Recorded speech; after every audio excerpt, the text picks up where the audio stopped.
Hey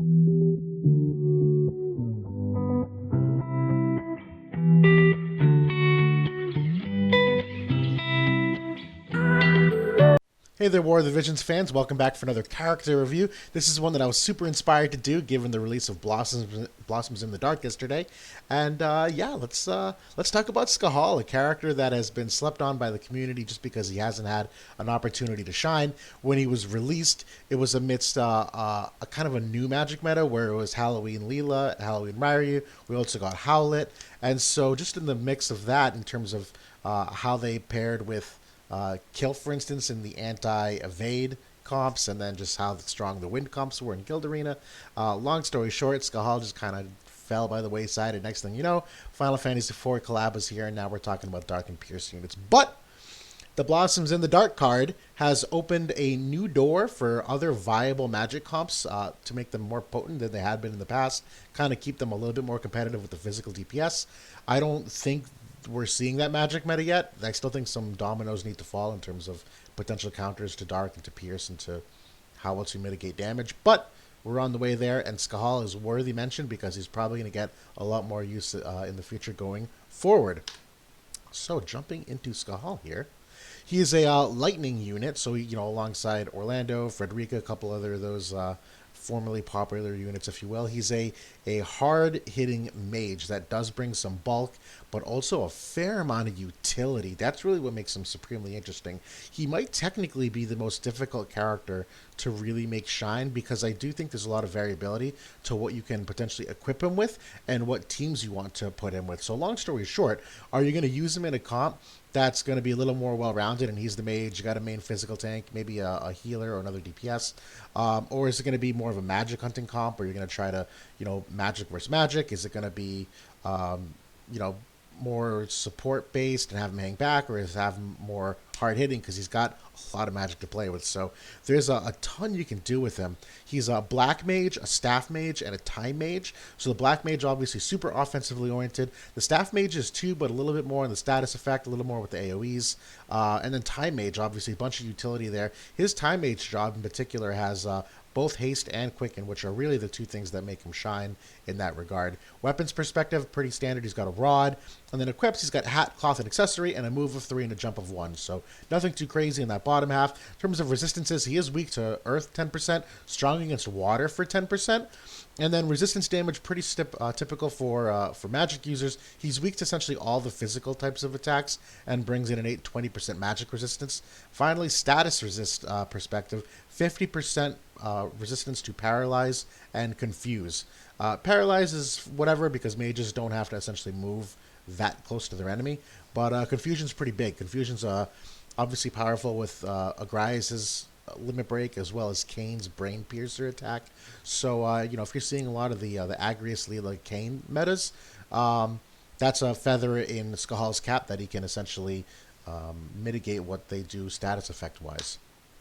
In terms of a statistical outlook, let's jump into the normal stats. Luck and agility per se. So luck affects accuracy and evasion, and agility is how quickly the unit's CT bar fills up, so how quickly they get their turn.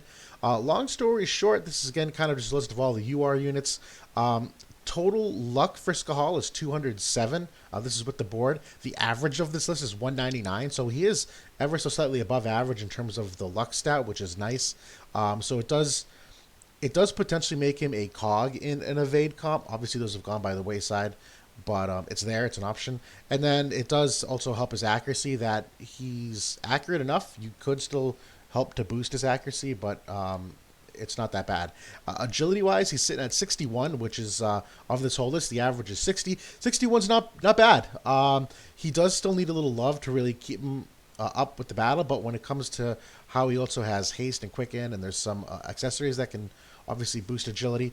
Overall, if you're looking at some of the other mage characters here, like Halloween Ryu is 58, so a little bit faster than him. Kilf down here is at 58, so a little faster than her.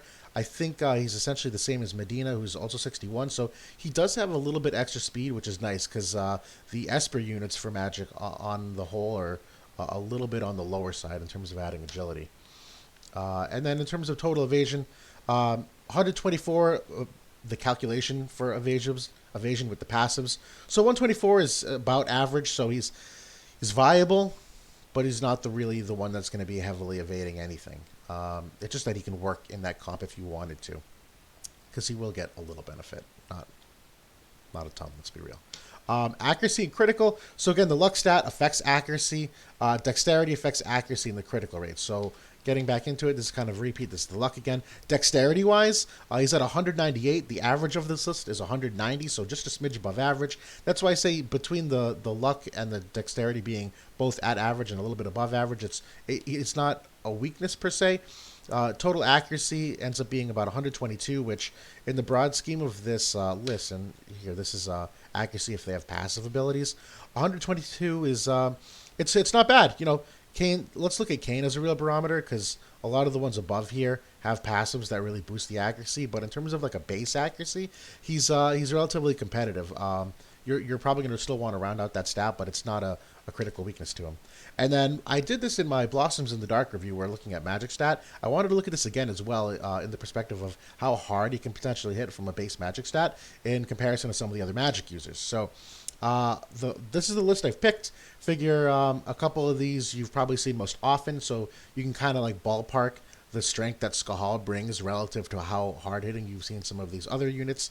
This first line is their job and board. So this is their base magic stat. This is the stat that all the other percentages are going to be calculated off of.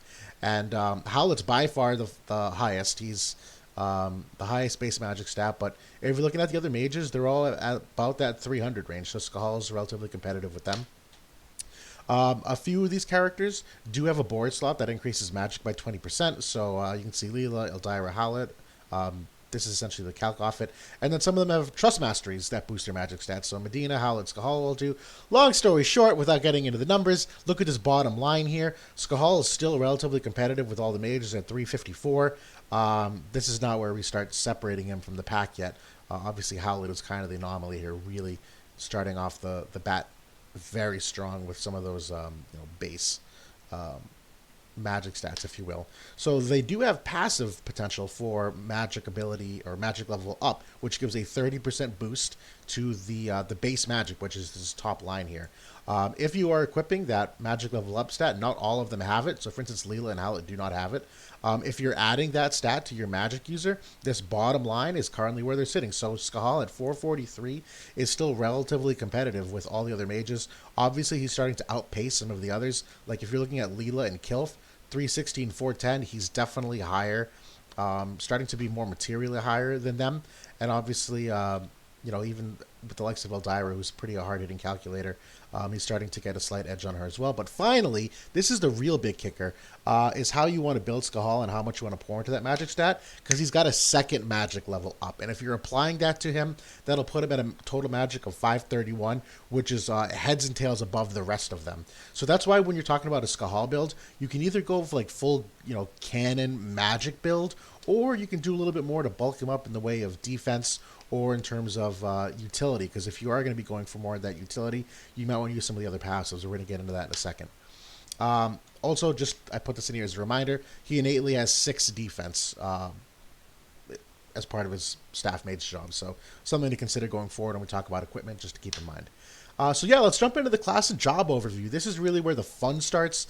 To me, the vision cards and the espers of magic users are relatively straightforward. The pool of what you use is relatively repetitive and limited. So it's really the class and the equipment that makes the characters shine depending on how you want to use them. Passive abilities wise, you can see these top 2, the magic level up that we were talking about. He does have null CT changes, which it's okay. I don't think there's a lot of time mage meta users, so this probably isn't that relevant. Defense level up is nice. Again, this depends on how much you want to bulk him up. So you can essentially get him to 18 defense without even talking about equipment or espers. And then speed cast, also potential option here where it decreases the activation time by 250. He does have a mastery ability, which does decrease it by 200. So this essentially would make him a super speed cast viable, but I don't know if it's a must-have. You theoretically could do both magic level ups and call it a day, depending on how far back you have him playing on the field. In terms of counter abilities, I do like these. To me, I think the slow counter might be the underrated best one of these. Magic counter is pretty standard. It's just going to hit them back with magic attack. Anti barrier is nice because it does, again, if you're going for more of that bulk, it will reduce damage coming in, so it'll help mitigate how much he's actually taking. But slow counter, because to me, if you're playing with this comp, uh, the real utility of him and where he shines is in that ability to either slow other characters down via the staff mage's job or to quicken your own and haste your own characters, make them faster. So if you're really playing with the speed disparity there, this is a really good counterattack, particularly because mages in general tend to be a little bit on the slower side overall compared to other DPS counterparts you might be going against if they're more physical users. And finally, the interesting side note: his basic attack, he is strike damage. So when he gets close to people, he just fucking bonk him on the head. I thought that was interesting because it's completely out of left field. It's got nothing to do with. He doesn't do anything else related to strike. It's just that's what it is.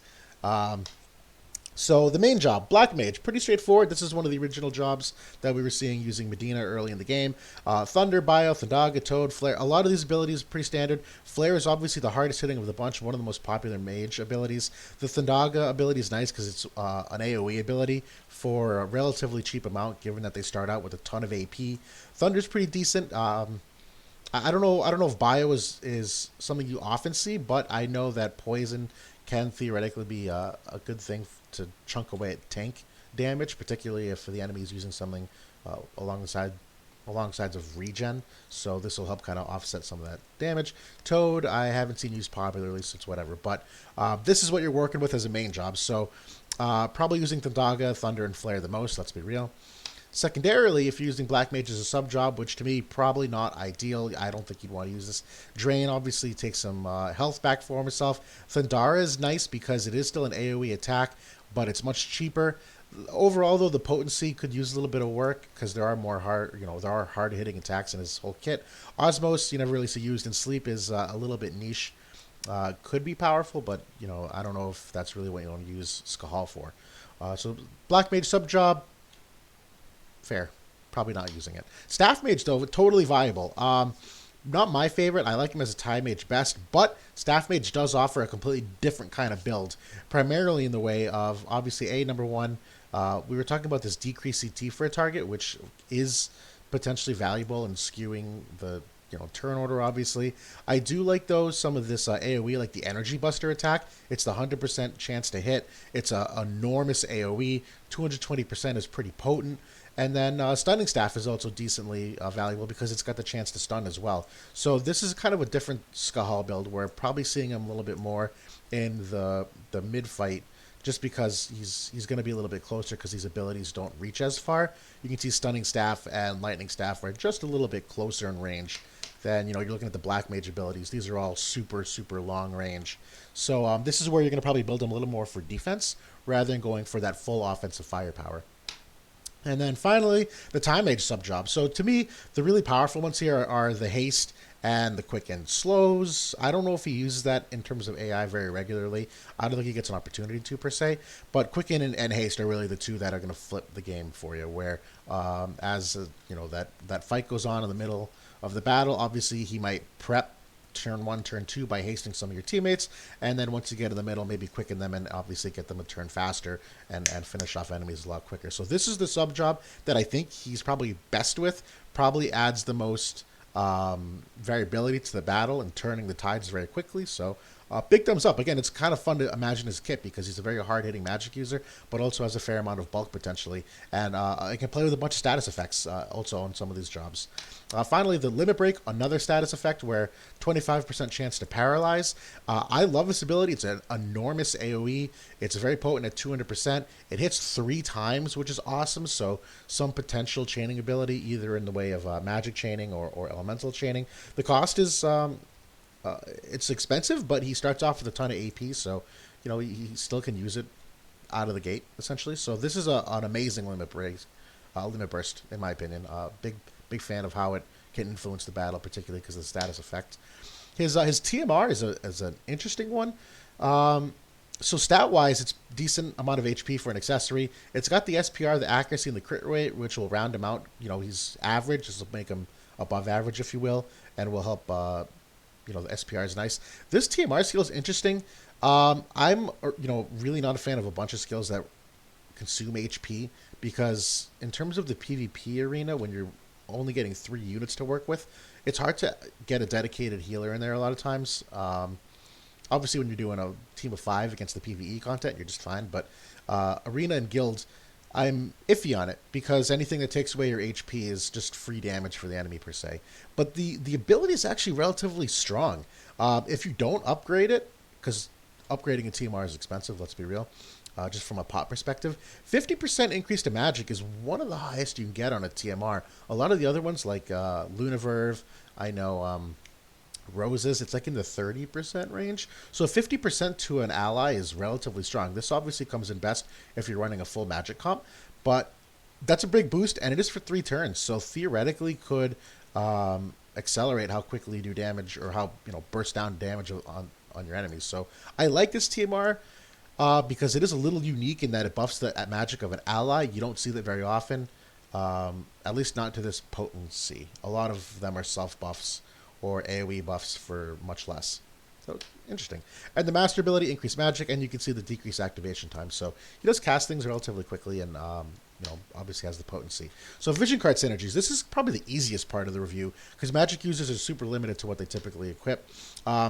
This one, brand new card, Blossoms in the Dark. This is what really puts not only Skahal in the forefront, but magic users in general. It's got a ton of magic on the card at 186. The extra 20 luck is awesome for his accuracy. For him, it increases his magic attack modifier by 20, and then overall increases his magic stat by an additional 10%. So this is for spell classes. This is applicable to some of the other magic users as well if you didn't put this card on Skahal individually. But then the party effect, increase human killer 25% on magic attacks. So to me, this card is really what's going to start pushing things in a direction of more multi-mage comps. And then it does have the Ruinaha ability. I talked about this on the card review. I like the ability. It's essentially the same. It's a weaker version of Flare. The benefit is just that it can cast a little bit quicker, but it's about the same cost, 46 AP versus 50 AP of Flare, but Flare is in the 300s for its damage modifier. Let's not guess. Let's see what it is. 322. So you're talking about 322% versus 260%. He can already cast things pretty quickly, so this ability is good. I just don't know if it's amazing because he's already got pretty decent access to Flare, which is near equivalent. Trousseau is another awesome card in my opinion. I like this in particular for the current meta because not only is the magic stat super strong, but the unit effect is the dark resistance of 10%. So if you are going against Dwayne and Kane and Stern and all those characters, this is going to help a little bit. Not a ton per se, but every bit matters. That's kind of how this game works. When you sum up everything, it tells the full story. And the party effect, increased magic attack of 35 is really, really, really potent. Obviously powerful if you're running multiple magic users. The third one here that I like, Horn's First Division Solidus. The reason why I like it, the increase of magic attack of 10 is good for the unit, but the slash resist, this is really where if you're building that comp to go against some more physical teams, or if you are going against other magic teams, you are going to see enemies like Halloween Ryu and Howlet, who technically when they attack, their attacks are slash damage, but they scale off the magic stat. So this card, if you're going against those Rune Knights, is still going to come in super handy in addition to whatever other slash units are on the enemy team. So that's one of the reasons why I like this card. The magic stat's still relatively decent. HP is a little bit stronger, so worth putting on Skahal. These next 3 cards are good, little inferior in my opinion. So Ramu is nice because of the party magic 50% up, but kind of similar to Trousseau, magic attack of 35 is also potent in its own way. The problem is, even though this may not have an effect as an overall team damage perspective, the 133 magic is definitely weaker compared to like 186, 190, 178. And then the unit effect of increasing lightning resist, he doesn't really need it. And you're not going to see as many like lightning heavy comps per se, where you're kind of not getting maximum utility out of this unit effect, if you will, even though the party effect is still strong. So worth mentioning. It's just probably not in the top 3 for me. She was good if you're running that evade comp. Not only is the magic stat still good, a lot of HP on this card. Problem is you're not going to be running an evade comp in most instances, so this isn't as viable anymore. But that being said, increase of ice resist 10% to him is nice because ice comps are still super strong. So it is what it is. It's worth mentioning. Probably just not see it as often. And lastly, this is an MR card, rarity, Envious Magician. This one I like. It really depends on what you're trying to balance in your comps. So the magic stat's definitely lower, but the unit effect of decreasing activation time, this is if you're really like hard speed casting a whole bunch of stuff like instantly the turn after. It does decrease defense, but he does innately have the 6 defense. So it does essentially take him closer to 0. I don't know if it's an enormous penalty. Again, it depends on how you're trying to build him. If you're making him that hard-hitting mage that's going to play at range a lot and using a lot of the time mage abilities, so he's going to be off of the battlefield, probably the decrease in defense isn't going to kill him. But if you're running that staff mage build and he's a little closer, yeah, this card may be a little more risky. But the party effect, increased magic 30%, is still a fair amount of magic increase. So a lot of perks to this card potentially for him as well. That's it overall. Esper Synergies, this is probably the most straightforward of the review because there's really only a couple that are great in terms of magic Espers. Diabolos is probably my favorite for him. Because to me, if you're talking about potency and really building up his magic attack, not only is the board the magic attack up at 15, but it increases magic of 20%. Hypothetically, you could build it for slash resist, depending upon what you're going against. It is on the slower side of things, so you are trading off some of the speed for the offensive capability. But as we pointed out earlier, he does have average to just slightly above average speed for a mage, so this isn't really killing him in terms of quickie moves, particularly if he ends up hasting himself. Now, I don't know if he does. He might prioritize the teammates, one, turn 2, and then probably not use it turn 3. But either way, Diabolos, solid choice. The second one I like a lot is Shiva, just because, again, the board magic attack up of 10. It does have a boost of 7%. It does have pierce resist on this card, so if you are going against Canes, this is going to help a lot, theoretically, just to, overall survivability. The best thing about this card, in my opinion, though, is the agility of 18. That's a enormous amount of agility for a Esper, for a magic user, where the other ones tend to skew much lower. The third one here, Ramu, kind of the same idea. The problem with Ramu is that because it's a lightning Esper, it's going to increase his weakness to earth, which, depending on how many earth units you see, that obviously could hurt him a lot. But Earth has kind of fallen by the wayside for now. We'll see what comes in the future if Raryu and Kelv kind of make a little comeback. Agility-wise, it's average. This 14 is pretty decent. It's got a lot of magic stat, and then the board is good. Magic attack up of 10, magic 7%. That's really it. Strike resist, you're not going to see that often, so I have it listed here as a potential, but it's whatever. This card is a viable option. And then finally, kind of outside the box, to me, you're going to sacrifice some of the stats on the magic, where obviously Odin is more for offensive units with 80 attack and 34 magic. But this is if you're already using, say, a speedier summon like Shiva on a different magic user. You still want to maintain that speed, because this 19 agility is still super, super strong. And then on the board, he's not going to use this increased slash attack, but the human killer is still going to add to that modifier. And then slash resist, again, if you're going against teams with like Ryu and Howlet, they do slash damage. And same thing for other physical teams, like if you're going to see Dwayne and Stern, they're obviously doing slash damage. So even though you sacrifice a little bit on the magic stat here, you probably still round it out in terms of potency, given that you're having the 25% human killer and the slash assist, which is going to help in certain interactions. So the 19 agility is really the sparkling stat on this card too, or the Esper. And that's it. That's really it for Espers. I looked at a lot of the MR Espers to see if there's like a niche cool unit, but really and truly the MR Espers are way too slow. Number one, they range anywhere from like 10 to 12 agility, which just how can I say this? If you're going to be that slow, your board needs to be really good. And looking at those MR Espers, their boards are okay, but honestly, the boards aren't anything better than what we already see here on the list. So that being said, I'd rather stick with some of these units, particularly because we're not even talking about stats, where UR units or UR Espers have better stats than MR Espers. So that's really it. It's kind of limited.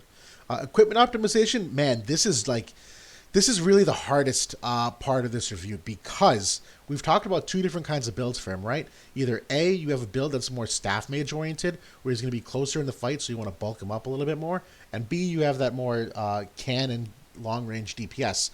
What makes the equipment optimization very difficult is how much equipment do you want to use to potentially A, add defense versus B, add SBR. And the other hard thing is what comps are you trying to target? Are you trying to fight other magic teams and just out-magic them? Or are you trying to fight other physical teams and take advantage of some magic weaknesses they might have?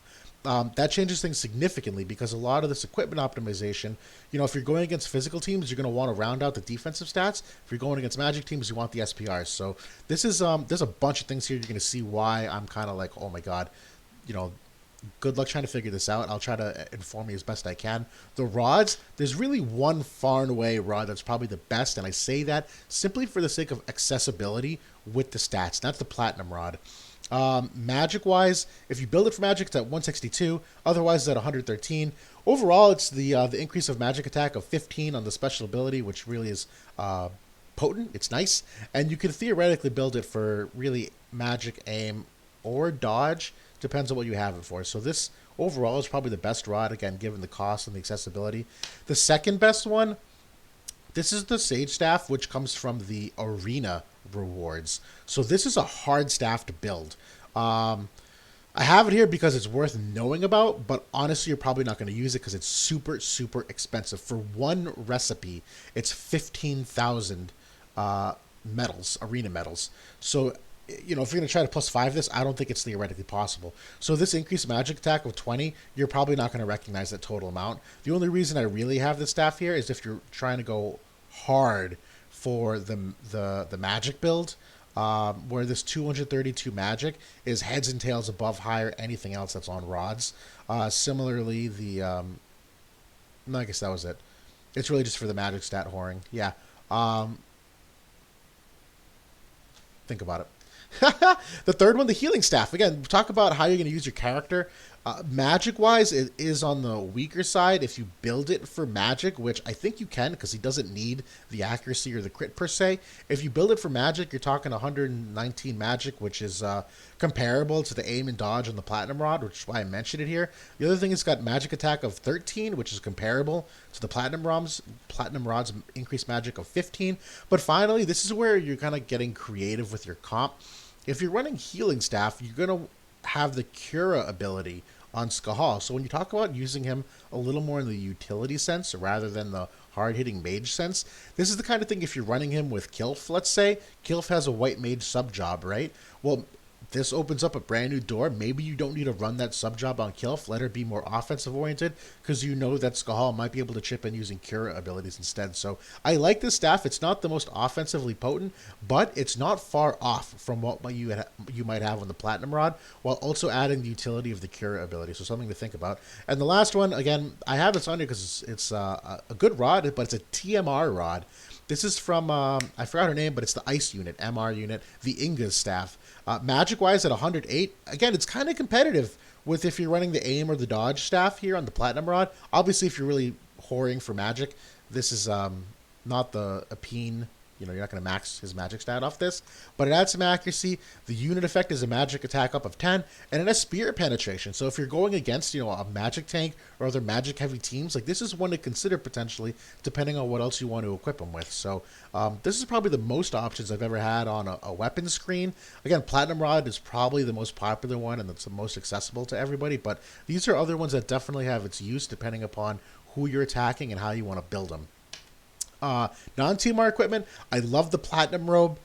This is the robe that to me you could probably build at a +1 or +2. You don't really need the missile resist 100%. To me, this robe, I've been using it a lot recently because I love the stat that it has for HP.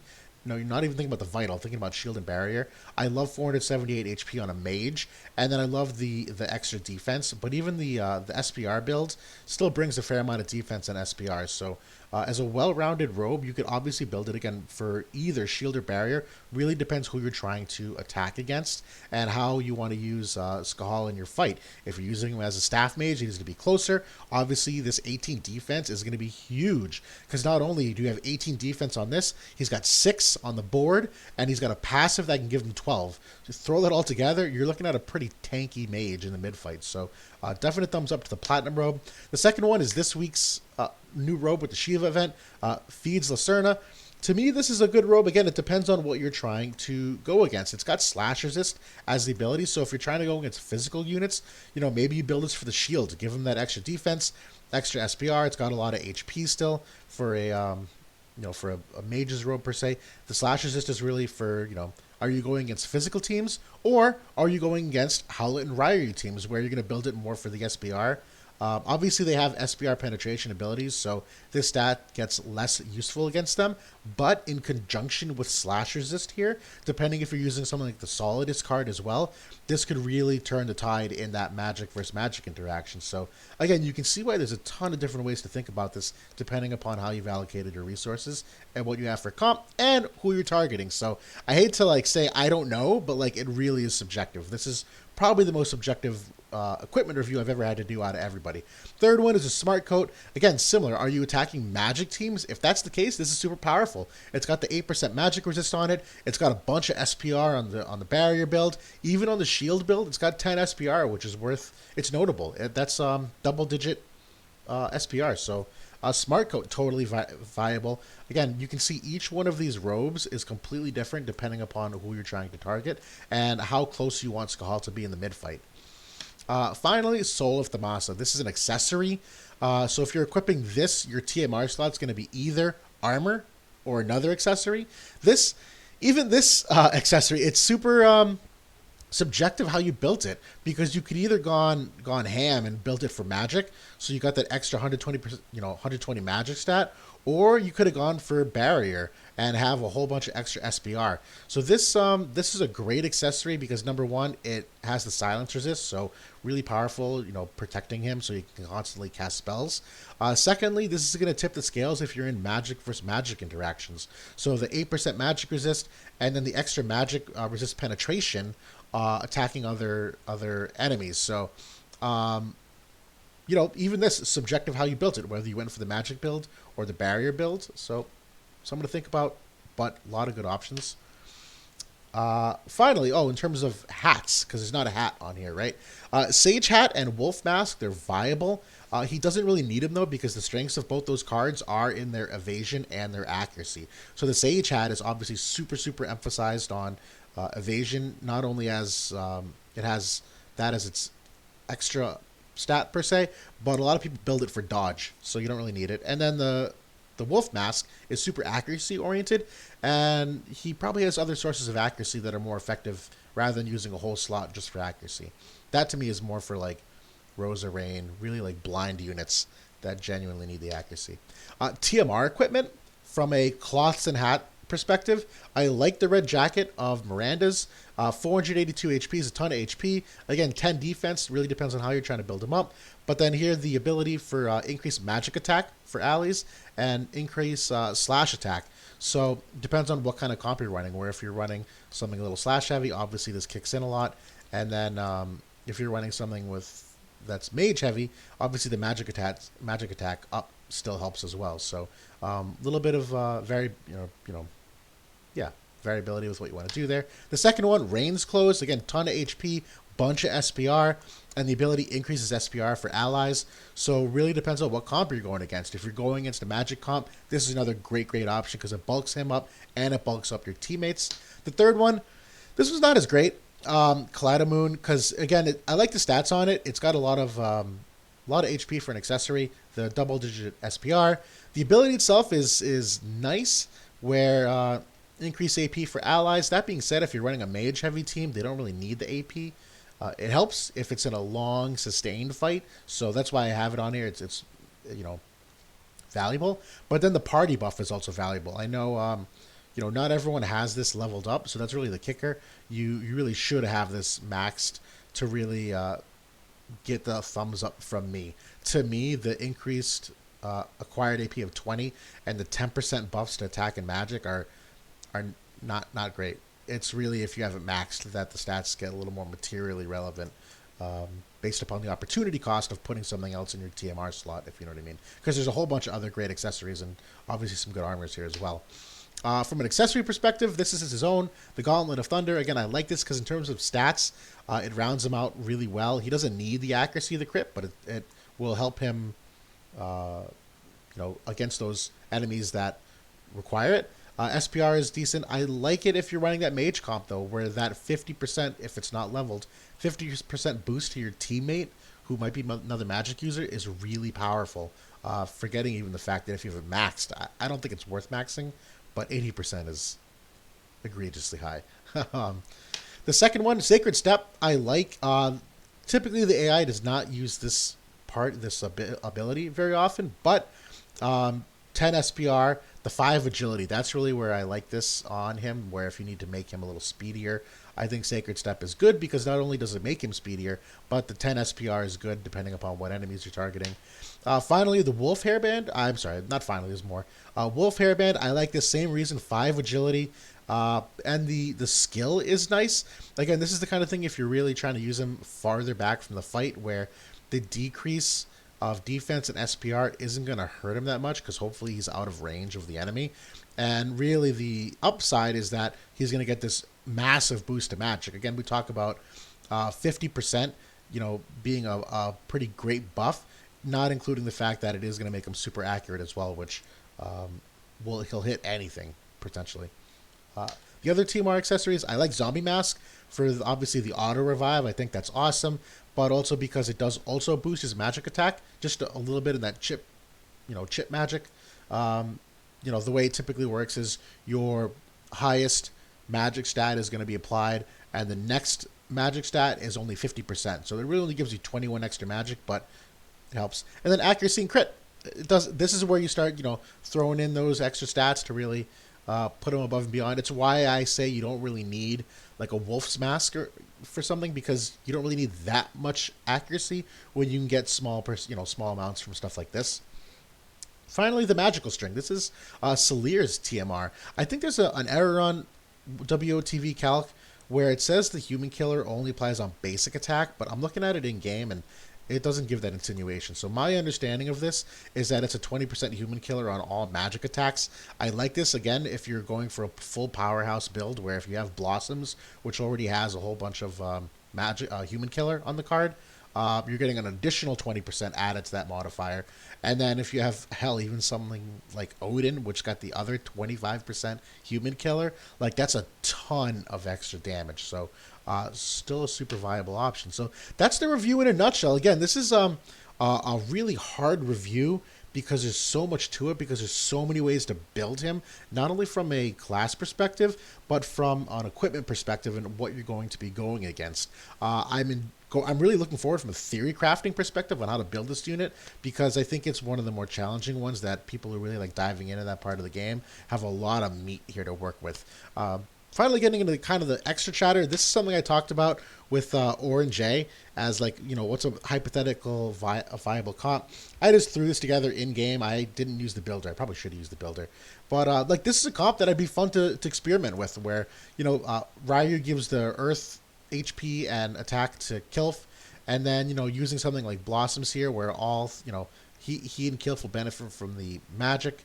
The Human Killer, and then Solidus, where you're increasing slasher resistance, and same thing here with Siren on Ryu. Kind of a weird choice, but you're getting speed and slash resistance. So Ryu is actually surprisingly tanky on the front line. I think his defense, when I threw this on him, this is a 18 defense plat robe that I have on him. I think his defense is like in the 40s, and his slash resist between Solidus and Siren ends up being somewhere in the it's like in the 20s. But it's been a fun comp to play around with. I only have one platinum rod at the moment, so that's why this is empty on Skahal. But hypothetically, yeah, like dual platinum rods, or if I wanted to build a healing rod on him, like I'd mentioned, so throw a healing rod here and have Kilf be more magic oriented. Yeah, a lot of fun options. I really am looking forward to seeing what comps I can put together. I think the biggest challenge is deciding which tank is best. I like Ryu, obviously, because he benefits from Kilf being in the party, and because he does have a lot of bulk and unique attacks and some self-sustain with his ability that gives himself health as well. But I think there's probably a world where you could also use like someone like Miranda with the Taunting Blade. It's a little iffier because you're kind of overlapping. If she's running Time Mage, you're not going to be really running Time Mage here in Skahal. That's kind of overkill. Then again, maybe it's not, because you're going to have haste twice as fast in the battle if two people are casting it, if you know what I mean. And then Rain, obviously a decent unit. I think my only problem with Rain is I don't know how bulky he can get physically. I know at least Miranda with the Paladin sub job has some ability between like courage and stuff and defensive passives. I have Rain. I haven't used him as often because I got him late, so I didn't really get to use him in the Magic meta per se. So viable, but I think I prefer Halloween Ryu because of the synergy. Anyways, I'd love to hear your ideas, contributions, and stuff. Hope I know this review ran long, but there's a lot to cover here, and so hopefully learned something and kind of took something away. And if you are gearing for a potential new Magic meta, hopefully this review has helped you in your knowledge of what's feasible and how to essentially build up Skahal to really turn that battle in your favor. So, good luck pulling. Happy New Year, everybody. Thank you so much.